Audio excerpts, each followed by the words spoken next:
My video guide will provide you with instructions that will help you to get rid of the new ransomware called Wazp, W-A-Z-P. This is the ransomware belonging to the DJVU ransomware family.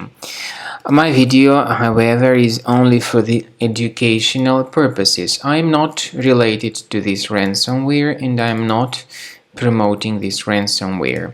In the video, I will simply show you the negative impact of this ransomware on the files. So before the ransomware attack, you're able to open your files without any troubles, including pictures, music, Microsoft Office documents, and other data.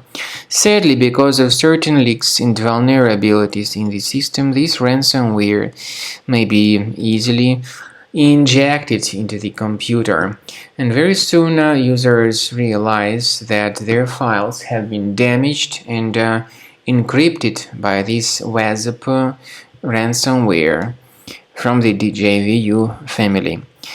So this ransomware is called Wazp because it encrypts files and appends this special Wazp extension to the file names, and it is not possible to use the files anymore.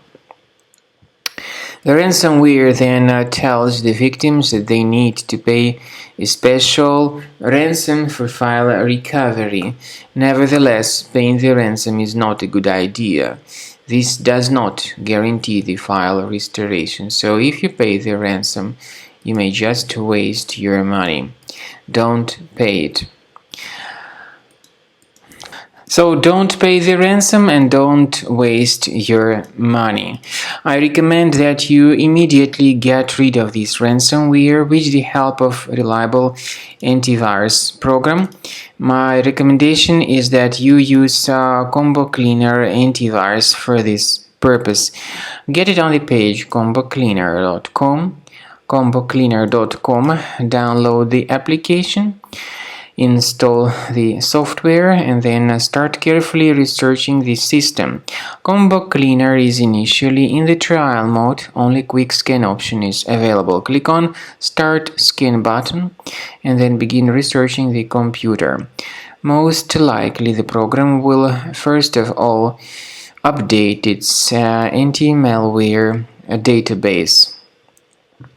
So then, after the update is successful, Combo Cleaner begins scanning, researching, and investigating the computer. I want to emphasize your attention on the fact that Combo Cleaner doesn't decrypt files. It has got anti-ransomware feature. This feature effectively removes this ransomware and protects the files in the future, but it doesn't decrypt files. At the end of the scan, you'll see the summary of threats. You'll be able to know their locations. I recommend that you upgrade to Premium, and this is the best solution to protect your data. Speaking about file decryption, please find a special link in the description to this video, which will give you more information on how to possibly recover your files.